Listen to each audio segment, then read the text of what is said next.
Good morning, everyone. Good afternoon and good evening, depending on where you are. My name is Dan Moshavi. I am the Dean of the Lucas College and Graduate School of Business at San Jose State University, and it's my pleasure to welcome you to a panel of a bunch of high-tech executives that's going to talk about the impact of COVID-19 on that particular sector. We've got a fantastic lineup of folks who, by the way, are all part of our College of Business's advisory board. We have Paul Logue, who's Senior Vice President and Head of Global Insights for SAP. We have Joan Yanabu, who is Vice President for Customer Growth and Adoption at Salesforce.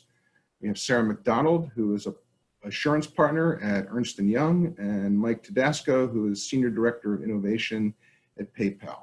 So our game plan for today is we're going to give each of them a few minutes to introduce themselves, give you some context for their remarks. That's going to be followed by me facilitating a roundtable discussion with them for about 30 minutes. And then the last 15 or 20 minutes will give you a chance to weigh in, ask questions that I will send their way. And hopefully this will be a robust and interesting discussion. So again, welcome. Delighted to participate this way with all of you. And with that, I will turn it over to Paul Logue. Paul, the floor is yours, sir. All right, thank you, Dan. Hello, EMBA Consortium. Good morning, good afternoon, good evening. So my name is Paul Logue, and as Dan mentioned, I'm with SAP. If you're not familiar with SAP, we're the world's largest provider of enterprise application software, global company, over 100,000 employees, 400,000 customers. I think something like over 90% of the world's largest Fortune 2000 companies run SAP. And we're known for kind of running the most critical operations in companies from the back office to the front office, everything from supply chain and procurement, ERP software to sales and marketing. So, I'm based in the Bay Area out of our Palo Alto office, and my role at SAP is I lead the global customer and market insights function. It's actually a very fun kind of innovative function. We at SAP have basically brought together all of our intelligence assets from customer intelligence, competitive, market, digital into one global function, which I run. From a COVID perspective, that's interestingly meant that my job has gotten twice as busy, maybe more. As our company has started to have even a stronger appetite for what's going on with their customers, who's struggling, who's not, what markets are growing, what markets are shrinking. My team drives a lot of that insight. So it's been a really, really interesting several months from that perspective as well. From an overall COVID perspective, I would just say, and we'll talk a little bit more about this, but like most tech companies, we've realized that the things that we do and the operations that we run for our customers have become even more critical. So we have been, racing to help customers. There's a lot of initiatives that we've done to basically open up a lot of our assets, and many of them open them up for free from procurement. We have an Ariba platform, travel and expense, supply chain. So it's been, it's been a very busy time for us, and it's been all about us basically supporting the largest logos around the world stay up and running.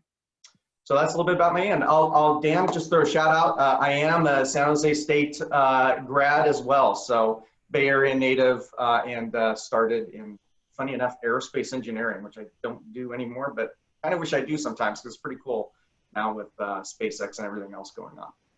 That's great. Thank you, Paul, so much. We'll now turn it over to Joan Yanabu at Salesforce.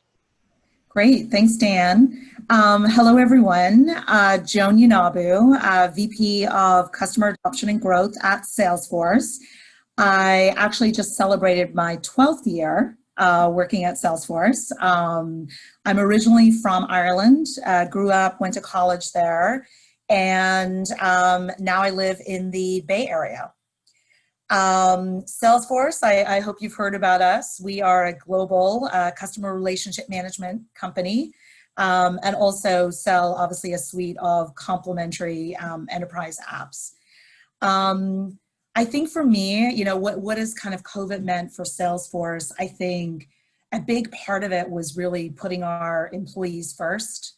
For many of our employees, about 50% were remote at any point in time, but it was really all about really helping the rest of the employees, including myself, transition from a very in-office way of working to remote.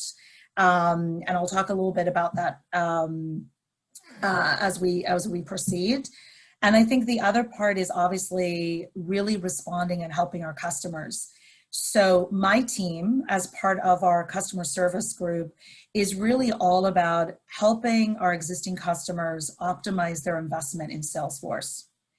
And so as a result of this pandemic, we really had, I would say, customers reaching out, and I kind of see it as 3 tiers of customers. There was the frontline first responders, for example, healthcare, that were really at the front lines of this pandemic and were looking for ways to service their employees, their patients, et cetera. And for us, it was really all about responding as quickly as we could to help those customers. You may have heard about our Salesforce Care product, which was really all about our free rapid response solution that we launched in March 26th. The second tier of customers were those that their businesses had fundamentally changed. Obviously, retailers, no longer were people coming into the store. And so it was all about how do we help them reimagine their business. And then the third set of customers that reached out to us was really all about increased demand. They were seeing their business really, really grow, and they were looking to us to respond quickly and help them meet that need. So I'm really looking forward to chatting with you today and just sharing some of my learnings. And I think the main thing that I've taken away from this is that there is no playbook. And it's all about, responding quickly, being adaptable, and creative solutioning. I'll pass it back to you, Dan. Great, thanks, Joan, so much. Now, Sarah McDonald, partner at Ernst & Young. Great, thanks, Dan. Hi, everybody. As Dan mentioned, my name is Sarah McDonald. I am an assurance partner at Ernst & Young. For those of you who don't know about Ernst & Young, we are a professional services firm with about 300,000 people in over 700 offices around the world.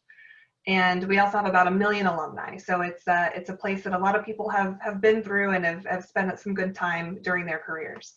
What we do is we help entrepreneurs, companies, and sometimes even governments or full countries, and we help them capitalize new opportunities. We're focused on solving some of the most pressing challenges that companies and countries can face, as well as assessing and managing risk. So at EY, we have 4 main service lines. Assurance is, again, what I'm doing, and it's what most people would think of as the internal or external audit services for public and private companies.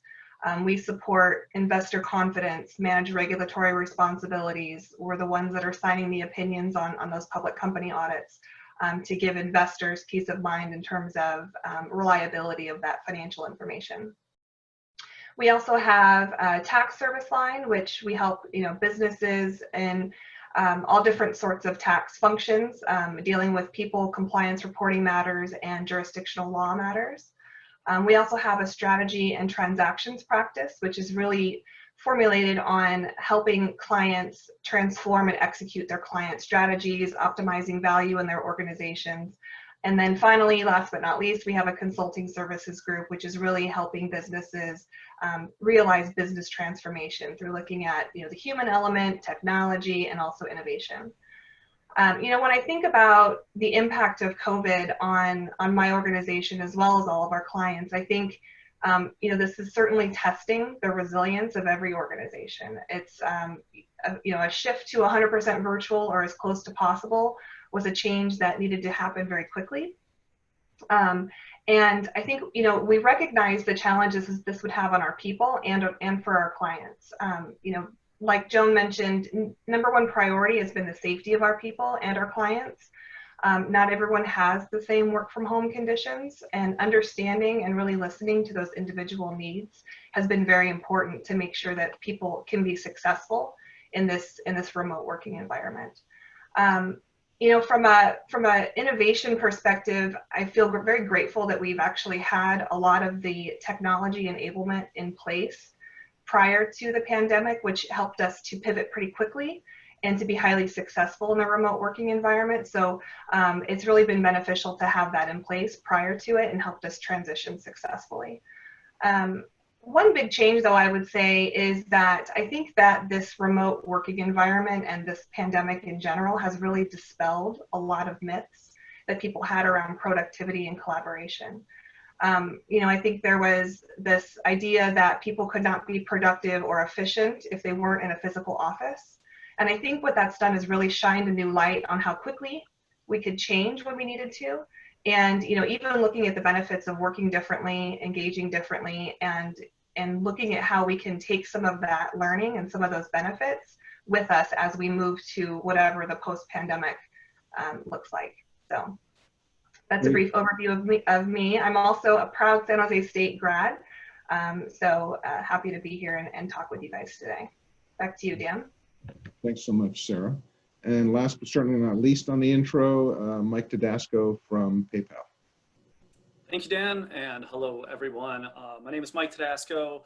I'm at PayPal. Most of you probably are familiar with PayPal. I'll give a little bit of background still. PayPal's been around for 20 years now, so we're starting to be a dinosaur in the age of the internet and so forth, but we don't want to act like that. We have a robust history of innovation in our company, and that's something that we're always trying to continually build out.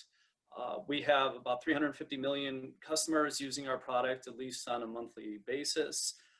We are in over 200 countries around the globe. And it's a very exciting place to be. We have a family of brands, Zoom with an X, it's for remittances, not the Zoom that we're using right now. Venmo, PayPal, and many others all are parts of the PayPal family. I have been at PayPal for about 9 years in many different roles, product roles, from product manager and analytics and so forth. I run the innovation team there now, and this is something I've been doing for some time since we separated from eBay several years back. I live in the Bay Area, so I'm very close to our offices, and it has been an amazing time as part of COVID. I think Sarah referred to like how it has dispelled, you know, many myths I think we all had. And I think one thing that COVID has done for me, which is one of my favorite interview questions I like to ask of people, is like, what's something that you used to believe that now is you no longer believe? And there's so many things that have happened in the world of COVID. Look, for our business, we're in this unique place where we have about 30 million merchants that use our product. Most of them are small businesses, but the portion that they're using with PayPal has largely been growing. Now, there have been some exceptions like in the travel industry and so forth, but for the most part, our business has very much accelerated. Companies like Best Buy, I believe they reported last quarter over 250% increase in online sales. And these are the types of benefits that we're seeing as a company. I think our CFO sums it up best that basically for us at PayPal, now every day is like Black Friday. I mean, if you took the busiest day of the year for us last year, that is what like every single day is like today. And so that has meant we have had to be really agile. We have had to change the way we work. We have had to change the way we operate. We've had to become much more productive and working from home and working remotely, and we had to figure a lot of things out. And look, I think there's good and there's bad with that. But this is the new world that we are in now. And many things are never going to go back to where they were before. But again, excited to be here and with you all. And with that, I'll hand it back over to Dan. Great. Thanks, everybody.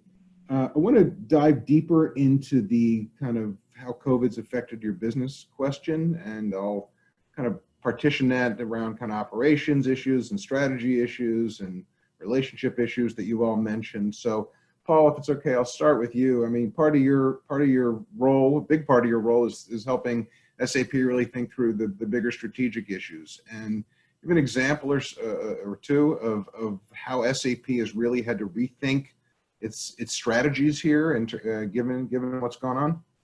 Yeah. So, I mean, one of the things that probably happened with all of our companies, but just thinking of like March, right? You know, when this kind of new realities hit, one of the things that we were immediately concerned with, being the, you know, kind of the company that operates a lot of really critical processes for logos around the world, was like, how do we keep companies up and running? So one of the things that we did right off the bat is we looked at what can we do to like open up our services and just sort of be really kind of like altruistic about, like, just, you know, open things up for free so that we could allow more people to access critical things. So as an example, we have a product called Ariba. So Ariba is one of the largest procurement platforms in the world where buyers and sellers connect in the B2B space. And so we basically opened that up so that I mean, people could find face masks, they could find, you know, critical PPE equipment, whether they were a customer or not. So, and then we basically started looking at the other business and say, what else could we do? We have product called Concur. So SAP has a lot of, you know, brands within the portfolio. Concur is a travel and expense management platform. And within Concur is this cool app called TripIt. TripIt is what, it's a mobile app that basically companies can use to kind of track expenses and so forth. One of the other features that the company started using right away is it can actually locate employees. So remember the early days where your employees and, you know, family members were all over the world and they had to figure out kind of where people were and how to get back. We opened that up, and basically companies were able to kind of locate where their employees were and start to work on logistics. So, you know, the initial phase was really kind of like triage, just getting as much help out to customers and non-customers as we could as fast as possible. The other thing that we did was on the employee side, and you know, Joan talked about this as well, is, you know, we had to, you know, really quickly, we have 100,000 employees, they're all, you know, around the world, and we needed to quickly check in with everybody on a whole host of things, right? How are they doing? How is their health? Are there any emergency situations? How is their family? And, you know, do they need equipment? Are they enabled to, you know, to be productive at home?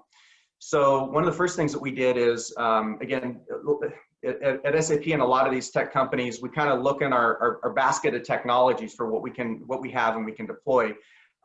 SAP has a product called Qualtrics, experience management product. And so we deployed global surveys to our employees, and we're actually still doing it. We're in like wave 3 or 4, where we're just sending them pulses, and everybody basically, it's an opportunity to do health checks and equipment checks and everything else. So these are the things that occupied, you know, the first several months. And, you know, Mike brought up the notion of just being really innovative and flexible and just kind of like questioning everything, you know, questioning things like, can we just open this up to the world, you know, or questioning, you know, could we actually get a sense of how all 100,000 employees are feeling in like 3 days or less?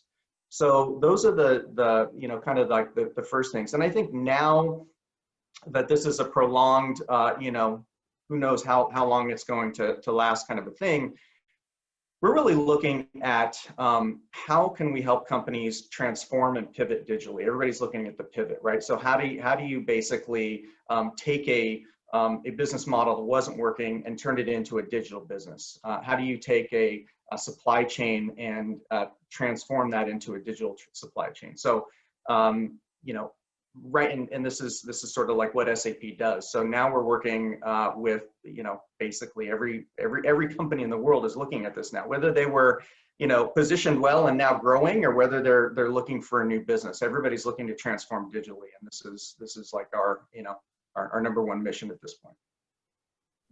Great, thank you very much.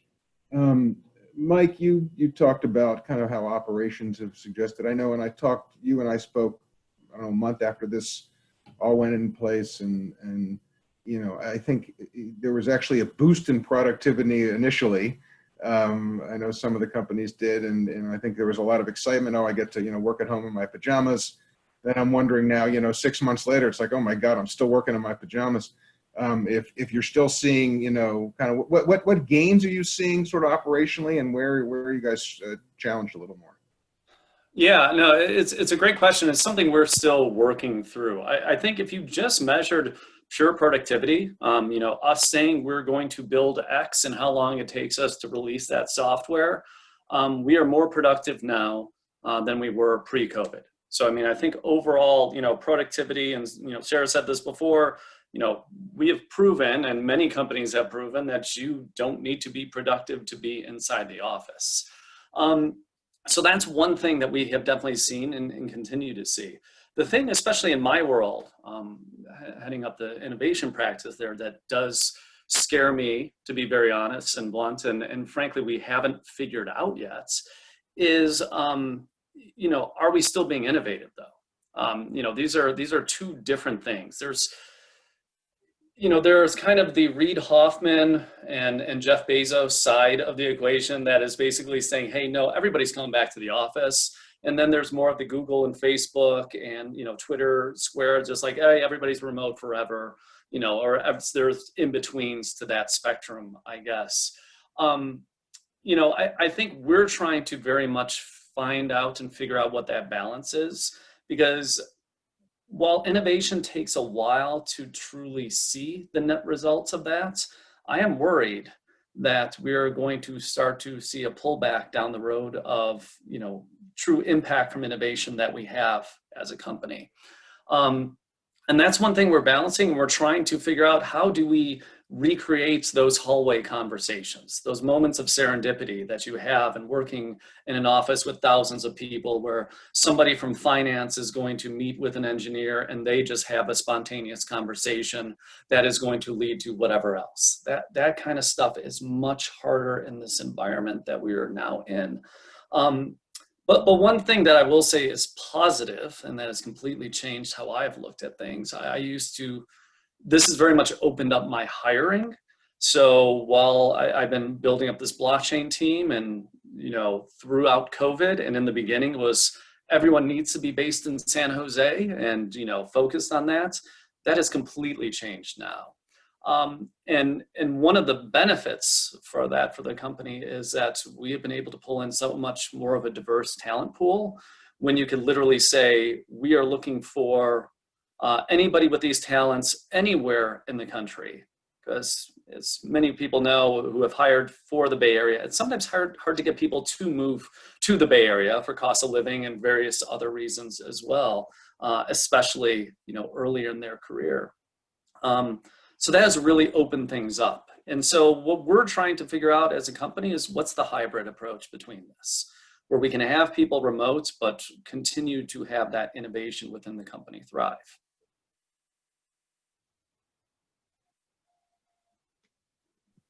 Sorry, didn't unmute right away. Thanks. Great response. Joan, curious, I know you and I, again, chatted about this over the last few months. I know when this thing first hit, you shared one of just a matter-of-fact operational challenge about your Australia user conference. And if you want to talk about that and kind of what that's led to in terms of just, senior leadership thinking around customer engagement and relationship management and all that kind of good stuff. Yeah, totally. Yeah, I remember when we had that conversation, I think when all of this started, obviously in Asia Pac, the pandemic hit a little bit earlier. We had planned our Sydney World Tour, which was very much an in-person event, scheduled for March 4th. And about 3 weeks before that, we realized in-person was just not going to happen. And at that point, I think we had about 50,000 people registered for the event. And so we really had to very quickly kind of just reimagine, what could this look like? And, we transitioned the event to a live broadcast. And it was all about, how do we take this content? How do we work with the various speakers that we have lined up and now deliver this in a virtual way?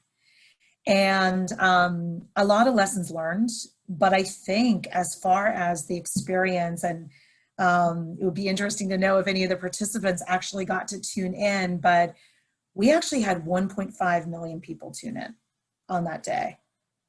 And we were just blown away Because in true Salesforce fashion, we're not talking about an hour-long commitment. We're talking about a 6-hour-long commitment during that day. And so, we were really monitoring, are people going to really follow along? And I think what we learned very quickly is that a combination of live streams, of breakout rooms, of also really making sure that some content was available on demand worked out really well for us. And I think with that scramble, because it really was a scramble in the beginning to put that together, has really allowed us to take a look and really reimagine how we connect with customers.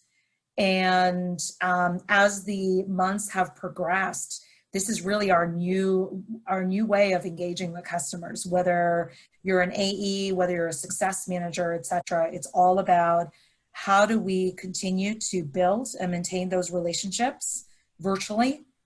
And then how do we really maximize and use digitally the collaboration tools that are out there? So, I've kind of become an expert on Miro boards, on our own technology, Quip, et cetera. And I think really had to rethink, how do you bring the fun in? Because for any of these events, it's all about, people want to make connections with other people. They want it to be an enjoyable interaction. And in the majority of cases, what our in-person events were all about is learning, being inspired and learning. And, we've learned new ways of actually delivering that virtually. It's been a lot of fun. Big adjustment, but a lot of fun. Great, thank you. Sarah, your whole business is sort of, as you said, dealing with the client, the customer, in a fairly detailed driven way, right? In these audit processes. How is that, have your clients gotten comfortable with sort of playing in this new space? Have your own people gotten comfortable playing in this new way? Yeah, so what I would say is, we've definitely seen a resiliency with our clients. I think that, it's been, I guess, better than we would have potentially thought in terms of our technology clients really navigating through this turmoil. I think that there's a lot of things that we are doing and the companies are doing, and it's really around this idea of digital transformation. So, as Joan mentioned, it's really about looking at how you can accelerate that digital transformation. We are seeing that in a lot of our clients.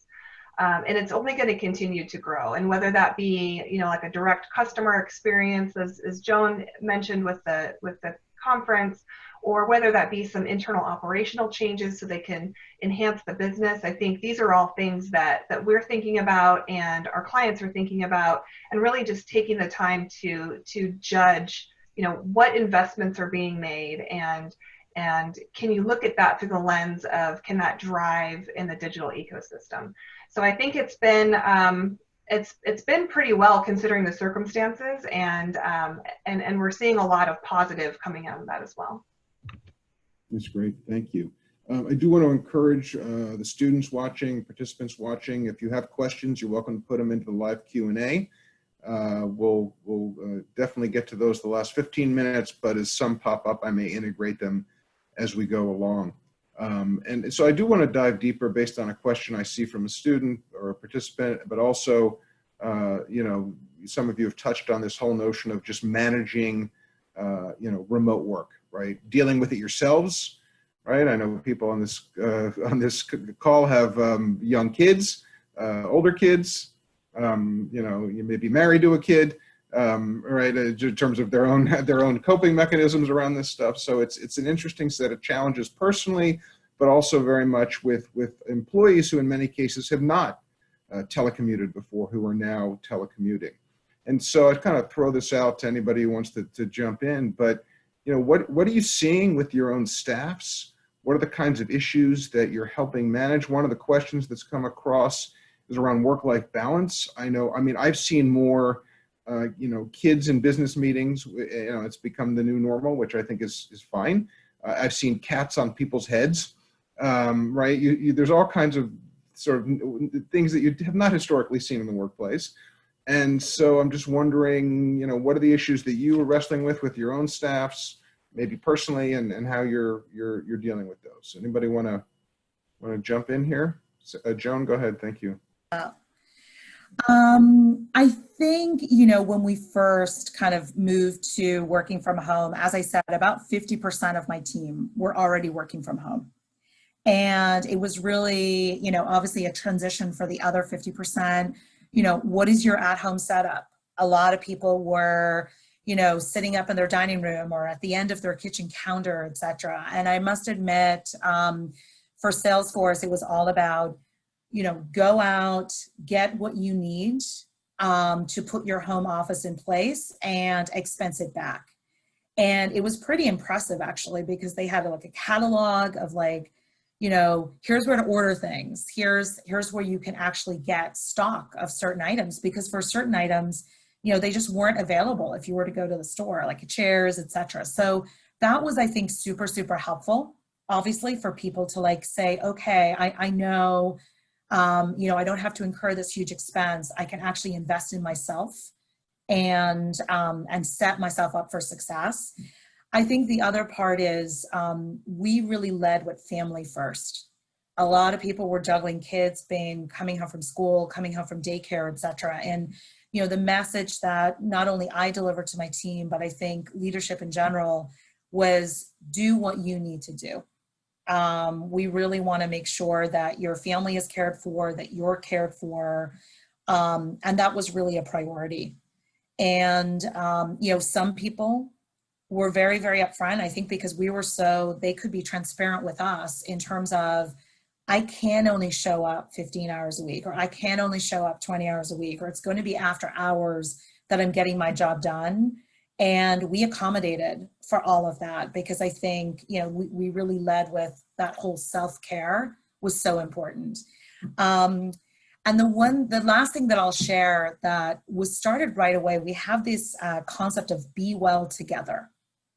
And it was literally a daily 30-minute session. That was the beginning of the day, the end of the day. And we really brought in a lot of experts, et cetera, to provide tips, resources, kind of coping skills. And those calls actually still happen. They're not happening daily right now. They're happening twice a week. But I think that was really helpful because there was no playbook for this. And I think, just the company's willingness to share, we're all in this together. We're all learning about this. We're all adjusting at the same time. I think yet again made people, and especially myself, really cared for, and that we were all figuring this out together. So I think that was super helpful. I don't know, Paul, somebody else, you want to jump in? Oh, sure. Yeah. So, my observation, with my team and other teams is like nobody's, everybody's in a kind of a different boat in a different situation. And as an example, those that had families and kids, for all of us, going back to school was kind of a stressful time, right? Because all of our kids are going to school at home, whether they had a proper office setup or room or not. And so one of the things we did is we basically kind of like tried to clear the decks as much as possible to figure out when their kids, when their kids were starting, what week, what day, and really just kind of like give space because everybody needed it. That was one big issue that came up. On the other side, one of the other things we tapped into is, I have a house of, a yard and kids, but we have a lot of employees that are younger employees, and they're single, maybe living in an apartment or in a city. And one of the issues that came up with them is they really missed the engagement and interaction with others, at lunch or sports or just activities. So for that group, we actually came up with an app and a way for them to kind of connect with others and to have separate Zoom calls and different events and all this really interesting, innovative stuff came up, virtual barbecues and virtual wine tasting, and it's been kind of actually cool to see. But one of the things that has really struck me lately, and I hope we don't lose, is I feel like there's been a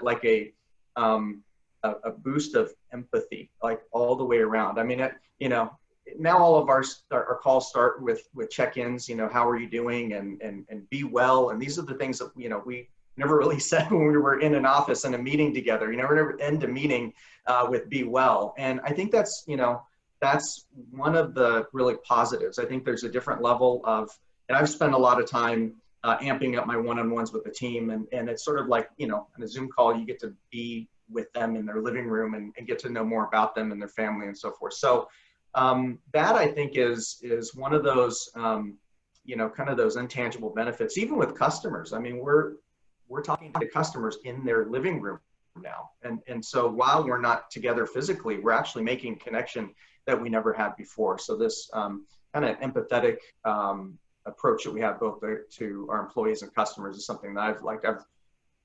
There's a lot of challenges with our situation. That's one I've actually really enjoyed. I appreciate that. It's interesting. I know, I would say personally, I've had sort of deeper, richer conversations with people, I think in part because they do, as you point out, lack the social interaction at work, and they're craving it a little more in other contexts, right? And so I think that's emerging. Mike, I know you've got young kids personally. I do. You might see them behind me there in the pictures. So they might physically be in here soon enough. I'm shocked that they haven't been. Yes. I was wondering if you were going to, sort of make a point by bringing them into the room. But visual aids. Yes, that's right, Dan. Yeah. No, I mean, look, the first thing I want to say is actually I want to give props to Joan and Salesforce, because I think they really have been at the forefront of this, like the additional PTO for parents. I think was an amazing move, and it really kind of shows the company's willingness to do what's right for employees. And I think that is like full stop what you have to do if you are in. If you are truly a business where your employees come first, that is who you have to put first when times are really tough. I think, we've seen it goes two ways for sure. I mean, if you have parents, there's one set of insanity that you have to deal with. And I have very much been living that. I mean, even the summertime was difficult because I had two young kids running around without structure, or literally every Saturday we had to book our increments to keep them busy while my wife and myself tried to work in the house. And I think that's true for a lot of parents, but I do want to emphasize that, for the younger generation, maybe those without kids or have chosen to not have kids, as Paul had pointed out, this is not easy as well. And just for myself as a manager and leader, I think the most important thing I have done is really to get to know my teams even better than before, making an extra effort for those personal connections and being extremely flexible with schedules. I tell everybody on my team to block off time as they see appropriate. My kids go to the same school, but for whatever reason in the virtual world, they don't even have the same lunch period. So now, instead of even just having a 45-minute lunch, we have an hour-and-a-half lunch because the kids are different times when they break out of Zoom. But I told my team, I told everybody with me that, like, hey, I'm just blocking off my calendar during these times. Yes, there will be times where I can break away, but my preference is not to. And I think within our culture, that's really respected. And I think, as a leader, I think you need to be vulnerable and kind of show that, hey, there are times where I really prefer to not have meetings, if that's okay. And here are some other times instead. Because I think by doing that, you set an example to let everybody else in your organization know that that's okay. I have one person on my team who loves to take naps in the afternoon.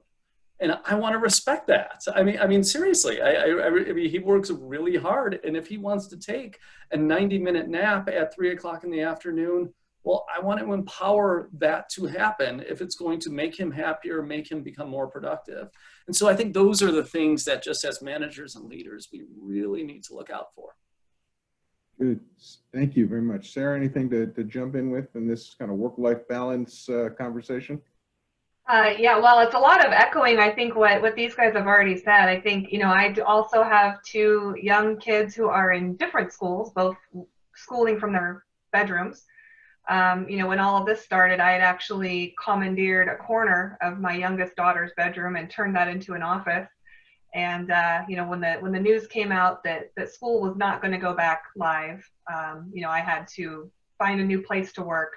But I'm also finding that I'm getting really good at tech support, which is not really my thing. But I've got enough of the Zoom and WebEx and all of the other technology experience, at least through my own interactions at work, that I was able to, do live fixes and things. But, I think, it's really important for us to understand how our people are doing. If someone, like I said, everyone's got a different work from home environment. I realize that my reality is probably very different from somebody else's. We've certainly got instances of folks who might feel isolation if they're living by themselves, or having a really hard time finding a quiet place when you've got 4 roommates and everyone's working from home. So those are things that we really need to take into consideration, and having more frequent and deliberate conversations, I think, was the key for us, and one-on-one conversations. What are your needs? How are you feeling? All of this can have such an impact on both a physical and mental well-being that can impact productivity. It can impact morale. So it's been very, very important for us to continue that. We started that very early on, and touching base with our people, making sure they had what they need, doing the sanity checks, doing the well-being checks. But we've also continued that through this time to make sure that people continue to feel like they have a voice, we care about them, and their needs are being met. Great, thank you. So let's step into the future a little bit, right? So we're now 6 months into this, and right, different countries have responded differently. As we've got participants from all over the world here this morning, whose some countries are more opened up than ours, but nonetheless, I think the issues that COVID has unveiled are definitely going to be here to stay. Many of them. So put on your futurist hat. Look out a year. Look out 2 years.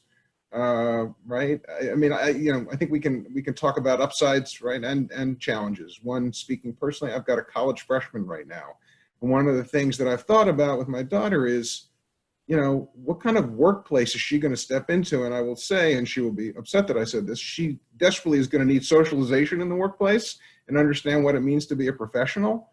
And if everybody's working remotely, I don't even know how that happens, right? So to me, there are definitely going to be, sort of workforce development issues that are going to be particularly challenging, and that's just one of many.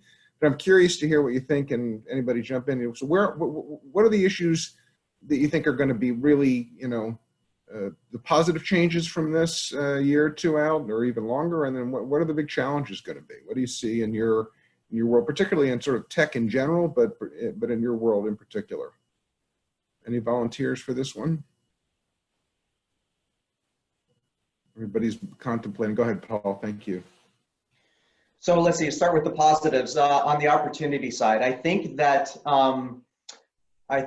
there's more flexibility and freedom of location than ever before. I don't think that, despite the headlines, there's going to be a complete mass exodus from the city of San Francisco or the Bay Area, but I do think that employers are going to set up shop in a lot more locations, a lot more cities. And employees are going to have flexibility to live in different places and maybe not have a 2-hour commute. I think that's here to stay. I think the other thing that's a real positive is there's a shift in education, and you're seeing it with online. You're seeing it with some of the tech providers, Google, others, providing the opportunity and means for everybody on the planet to get online certifications and legitimate training in software development and so forth. So I think that's another big positive as well, as the opportunity and ability for you to get an education, and a solid tech based education anywhere in the world is in our future as well. Those are two positives. Great, thanks. Mike, any thoughts on this one? Yeah, sure. No, I completely agree on the education side. One interesting thing we've seen from our crop of interns that we had over the summer which we've never had before, is how many of them have taken full-time jobs with PayPal now, instead of actually taking full-time jobs in May and in the summer, in the summer once they're actually done with school. Some of them are actually not going back to school and finishing. Some of them are finishing part-time. That has been one thing that has been fascinating. I don't think that is necessarily going to continue forward at the same level we have seen, but I completely agree with Paul's points. Like, this is very much upending the world of education, what that is going to look like going forward, what it even means to have certifications and all that. For us, I think, at least within my organization, this has given us an opportunity, as I said in the beginning, to really broaden out our hiring. We're hiring people in towns like Ithaca, New York, where we have no office nor any intention of or really scale to open up an office, but these are folks that will be remote. They will probably be flying to headquarters for 1 week a quarter, and that is going to kind of be the cadence going forward. And so I think it is really exciting to be broadening up these hiring bases. And I think for the second and third tier cities in places like the US and in Canada even, I think that this is going to be a real opportunity, that as long as you have good internet access, you can be just about anywhere. And I think we're going to see more and more of that. Great, thank you. A question came over from one of the students that sort of ties into this broader sort of futurist theme, and it's really around kind of the future of interactions, right? And the question points out that, certainly in some cultures, face-to-face interaction is absolutely critical to building trust. And so, how do we respond to that? I mean, are we going to see cultural adaptations, or are we going to have to adapt to the cultures and get back to figure out some kind of hybrid model? Anybody have any thoughts on what that means, or what you're seeing in your own organizations? Paul, go ahead. Yeah, well, for me, I mean, we're in this situation not by choice but by force. I don't believe that that human interaction is no longer necessary and obsolete in business. I think it's absolutely critical for a lot of different reasons: mental health, Mike's point of innovation, and everything else. So, you want to call it the hybrid model. We talked about our kids' schools, and they're talking about the hybrid model. That's where we're going. I think that we absolutely, I don't care where my team is around the world, I need to have the opportunity to be able to pull them together at certain points and meet live as a team and have breakthrough sessions and thinking and innovation. So this, I think, will happen. It has to happen once, we're permitted to get together. I think maybe one of the interesting byproducts will be, if you think about the old world, we had meetings every day, didn't we? I mean, I had meetings from 8 a.m. to 5 p.m. in an office, and 5 days a week. I think that we're all going to be much more conscious about the ways in which we meet and the productivity of those meetings. We don't need to meet live all the time, which is great. So when we do meet live, imagine the importance of that meeting, because we all chose to be there to address that topic. So I do think that we're going to meet live. And I think the other thing I would say is, just having been in Silicon Valley for my entire career, I'm a big believer in everything happens in cycles. And so, for those of you that have been around, I mean, there was a cycle where everybody worked remotely. And then there was a cycle not too long ago, 5, 6, 7 years ago, where most all tech companies kind of forced their employees to be, in site in the office 4, if not 5 days a week, and to tackle those commutes. And then they to try and sort of mitigate that a little bit, there were in-office services like dry cleaning and, on-site massages and things like that. So we've lived through this pendulum where it's like everybody has to be in the office all the time. And now where everybody we're forced to be at home all the time. I hope where we land is some smart place in the middle. You know, it's interesting. Thanks. One of the, again, another question that's come across or comment is a study done of about 3 million workers around the world, found that the average workdays increased by about 48 minutes.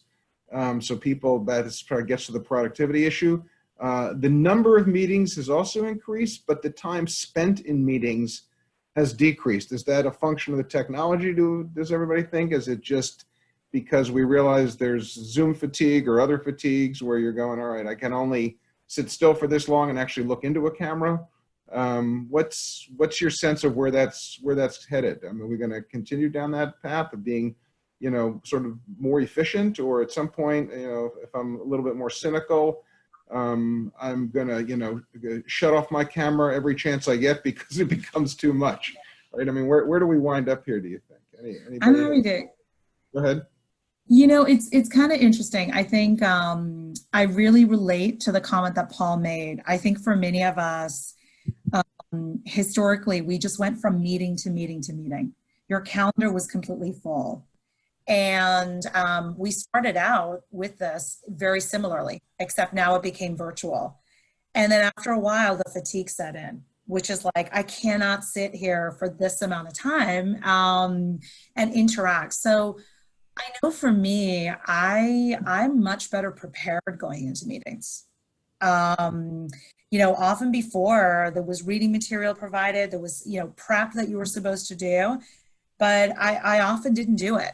I showed up and I kind of shot from the hip, you know what I mean, in the meetings. I think this time around, there is that acknowledgement that when you're on a call, like what is the clear objective of the meeting? And we want to be as productive as possible.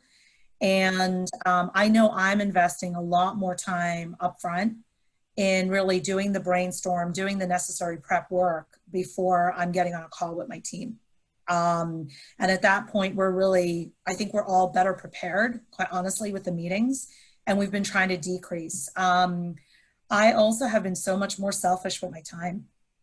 I, you know, block off sections of my time. I let my team know, you know, that's my time to prepare, to think, to, you know, etc. And it's not to meet unless there's something that's really, really critical. And I think that empowers them to do that as well, which has made a big difference. I'd love to also, though, just respond to the question about trust. Myself and a group of my peers globally are actually working with an outside coaching agency at the moment. And it's all about, we're a group of leaders distributed across the world that are working on, let's just say, a major initiative together.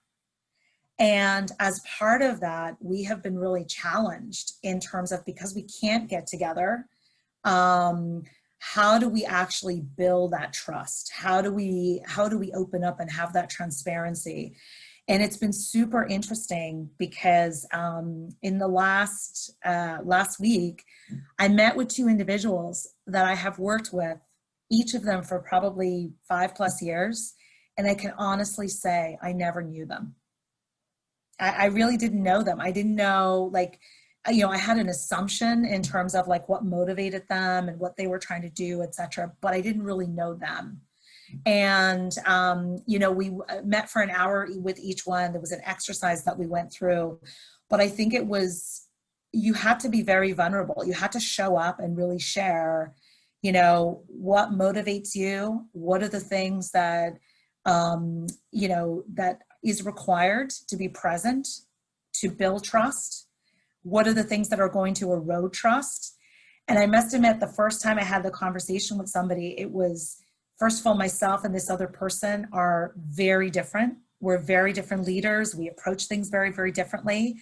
And it was a very vulnerable conversation, but I feel I got more out of that 1 hour than I did with all of the meetings that I've known this person, because I think we just came to the table, which is like, we need to figure this out. We need to understand what makes each other tick and how we're going to make this work. And it was super productive.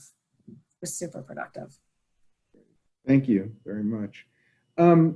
let's talk a little bit about, let's contextualize where we are for our participants here. We're in Silicon Valley, right? It's known as being one of the most innovative kind of regional ecosystems in the world. You know, I'm listening to all the comments specifically around, excuse me, working from home and how it was much more a norm here than it might have been in other places where some of our participants are gathered right now. And so just what do you think? I mean, you know, again, I don't know if we're more ahead, if that's the right phrase, but certainly have embraced some of the trends that are now emerging long before they were worldwide trends.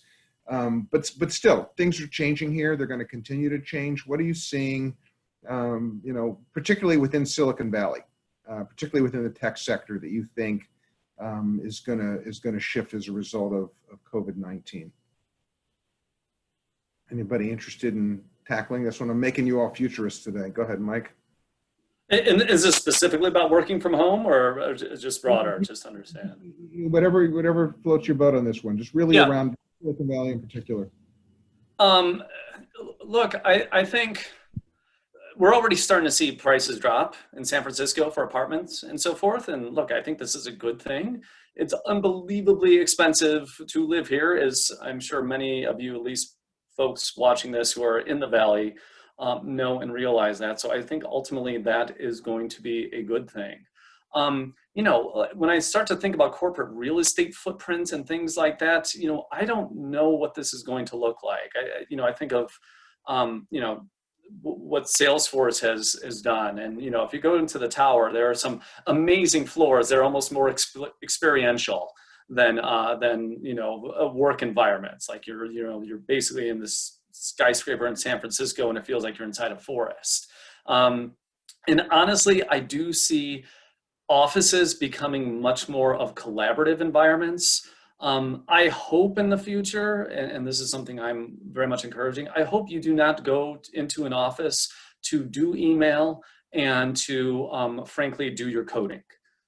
That's something that I think we are all finding out now are those kind of tasks where it just does not make sense to do that. You're interrupted. It's hard to get into flow states when you're, you know, constantly being bombarded in like the kind of the fallacy of open office environments that I think we've been perpetuating here in the Valley for the last, you know, 10 or so years.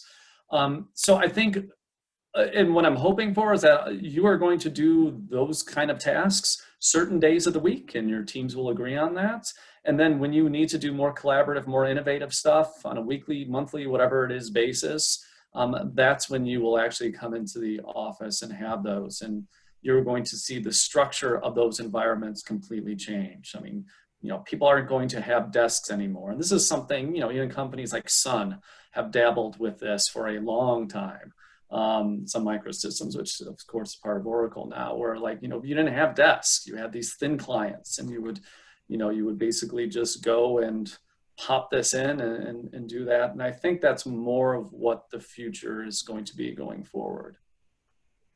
Great, thank you. Go ahead, Paul.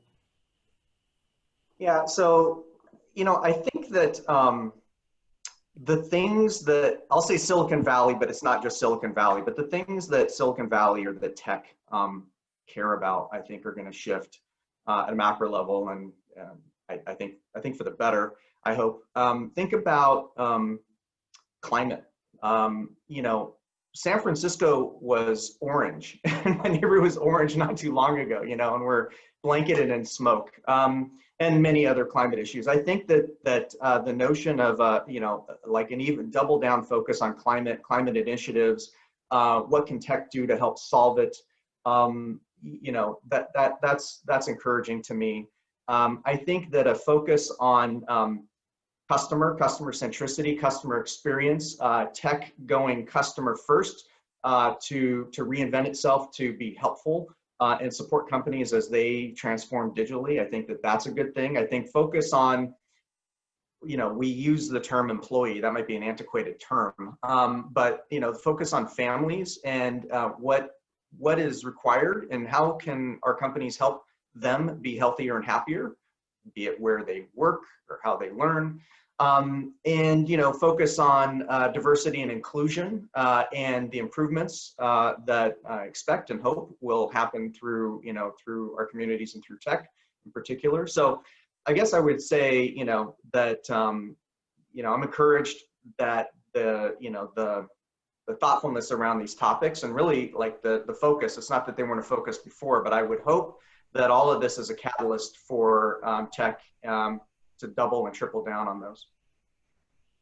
Interesting. So as a follow-up to that, I'm curious, a couple of questions have come in around sort of what technologies are going to continue to emerge that will lead us down the paths that some of you are articulating, right?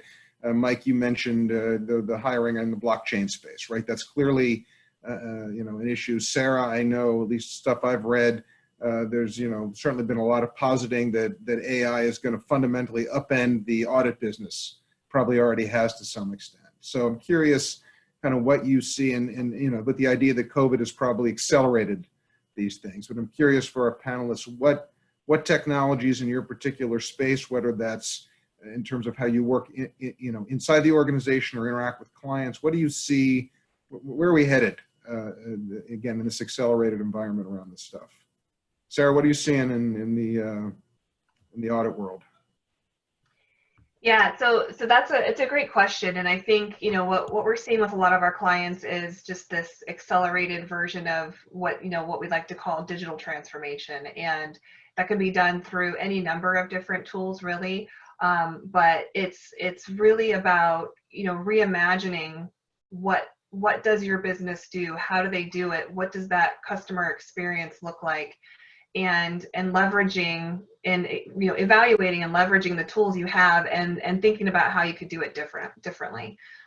So whether that's enhanced collaboration tools to be using internally or to be using with your customers, or really thinking about the efficiencies that you have in your own business. I think there's a number of different ways that you can do it, and we're definitely seeing an acceleration of that with a lot of our clients. And again, like I said before, I think it's going to continue to grow, and it's going to need to be a priority when you're thinking about the digital world. Thanks. Mike, how is blockchain going to change your business, or how are you thinking about that? So we formed this research group. We've been working on projects the last several years, and I think we'll be announcing some stuff officially in the months to come of some of the things that we've been working on. But look, I think blockchain holds a lot of promise in the right use cases. I think the thing to be very careful about with blockchain technology is it is truly a database, and it's a distributed database. And that in most use cases, a centralized database works more efficiently than a blockchain. But in certain use cases, like identity, for example, is one where I think it does hold a lot of promise. The concept that you could have a centralized ID, and if you are, as maybe some of the people who in the audience might have done before COVID, you go to a bar or something like that. Do you actually need to show your driver's license? Do you need to show somebody where you were born, or even the day that you were born, or your address, or any of these other sort of things on there? No. I mean, all that you actually need to show them is a proof that you are this person, and that you are a person who is over whatever the legal drinking age is in that jurisdiction. So I think there's promise there, and blockchain technology will enable that. And that's just obviously one real simple use case. But carry that out to hotels where you have to hand over your passport when you're flying internationally, or anywhere else, shopping online, anywhere where you need to prove that you are you. This could be something powerful that is going to be very privacy focused. And really empowering the people who have their identity on there to know who's looking at what at all times. Great, thanks. Joan, any thoughts on sort of particularly around Salesforce, where your technology is headed? Again, probably being accelerated by what's going on right now. Yeah, I think it's becoming more and more apparent that knowing your customer is so important, like having that data, really knowing your customer, but then actioning it. So using analytics and AI to really action it. And I think a lot of things for my team is really thinking about and delivering experiences and new ways to help customers help themselves. It's all about empowering the customer to really access the information that they need, to access the learning that they need, to really optimize their investment in our software. And so that's going to be a lot of the focus for my team moving forward. And Paul, you mentioned the user experience before, right? And that's obviously a very big buzz term right now in tech. And how's SAP thinking about the user experience and where it's headed in your world? Yeah, so one area that's like I find really exciting, a lot of going to be bursts of innovation in a lot of different areas. One I'm spending a lot of time on is digital commerce and the notion of the interface of a company with its customers, which is now all digital. So we're seeing traditional companies kind of just rethink how can they transform digitally. Like really a fun example I saw just the other day was this company Canteen, where they have all the vending machines in offices, right? And candy bars and everything like that.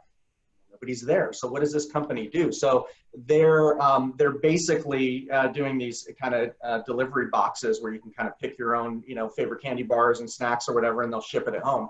Just one small example of I think how companies are reinventing their user experience, right? Their connection with their customers in new digital ways. So I think digital commerce is just, will continue to explode. The other one I would mention also, maybe not as obvious, but the area of HR and HR technology is also going to experience a ton of innovation, right? So beyond tracking employees and time cards and pay and all of that, you're really going to start to see innovation around tracking employees' health, as we talked about before, their skills, matching, getting them into the right projects, getting them the right level of education. So I'm really optimistic to see what's going to happen in HR over the next couple of years as well.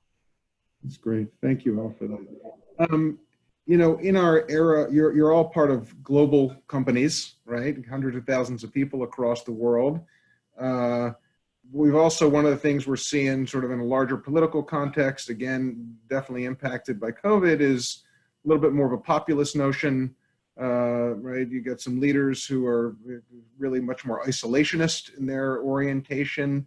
Do you think globalization is gonna, because you guys have all basically bet the farm on globalization as companies, is that going to impact your particular business? Are we going to see a pullback from that? Is that a blip? Is this inevitable? Go ahead, Mike. Yeah, we're seeing these changes. I mean, we have a presence in countries like India, China, Russia, where we're, basically local laws are now making it that the data needs to reside within those countries, the data, the services, sometimes the employees working on this and so forth. And for a company like ours that's in 200 plus markets around the world, this is absolutely a trend. Dare I say, with the TikTok announcement of the last few months, the US is effectively doing the same thing as well. And I think that is going to lead to more and more countries doing that. So a big project that we are working on within the walls of PayPal is how do we manage being a global company where we're likely going to have regional presences for our data, for our employees, for our algorithms, for whatever it might be in all of these markets around the world. It's going to make it hard for sure for us to manage this, but also, look, I will say that we have an advantage of being a really big company that has resources and we can do this kind of stuff.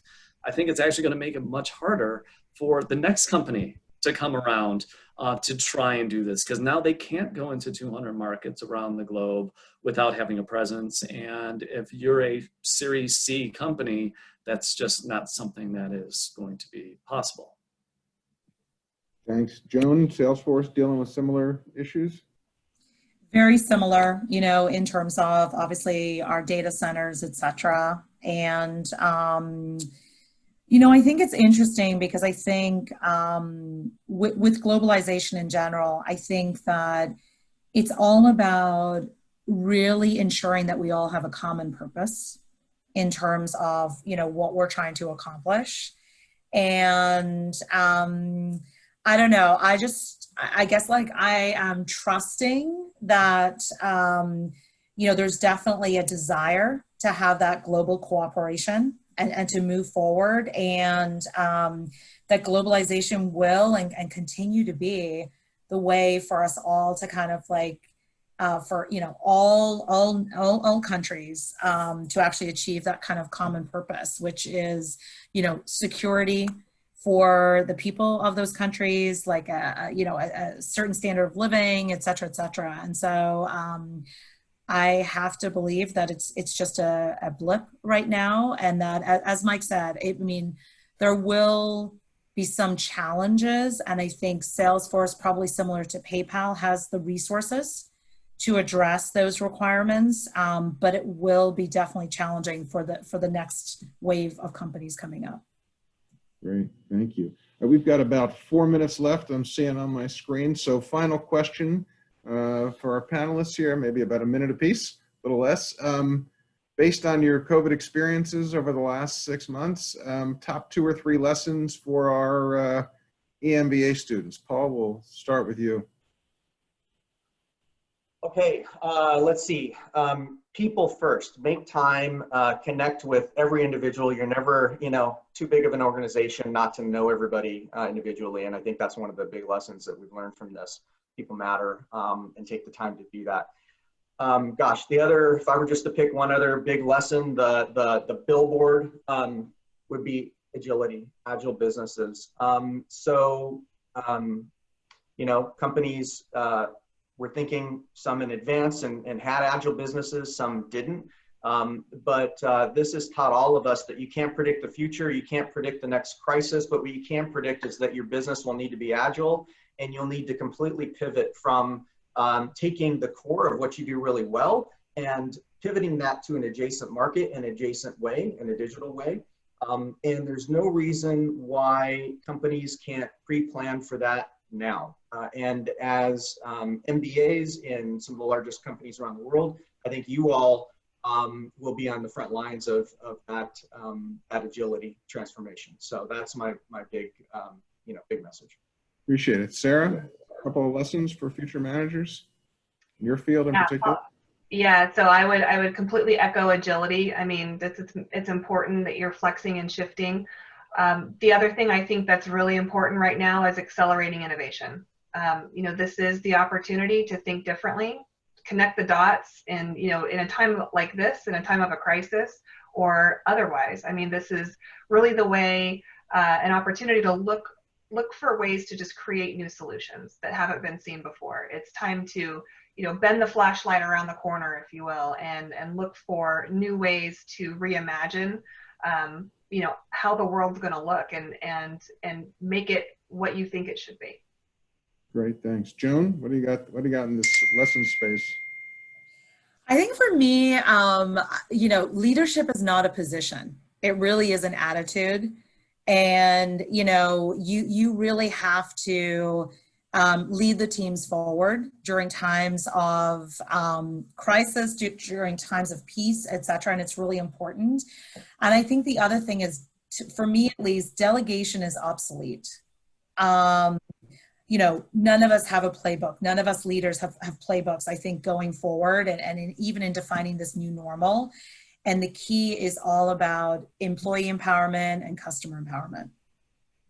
Great, thanks. Mike? Look, for people like me who are probably long in the tooth in life or in our jobs and work environments, I think this has been a great reset for all of us and a chance to basically think about what really matters in your life. And so while this isn't necessarily business advice, it does tie into business. I think, now is the time to really think about what are those priorities. Is it like Paul said with, the environment and climate, whatever it might be. I mean, so for each of you personally, use this as an opportunity. You have skills, think about what really matters. Hopefully this, tragedy we've been living through has helped put this more into focus for each and every one of you. And my only ask and suggestion for you is to just utilize that and have that help direct you in where you want to go. Great. Thanks so much. Really want to thank our panelists, Paul Logue, Sarah McDonald, Mike Tedasco, Joan Yanabu, for a really engaging discussion today. Again, I'm Dan Moshavi, Dean of the Lucas College and Graduate School of Business at San Jose State University. Thanks so much for attending today, and we wish you good health. Take care. Bye-bye.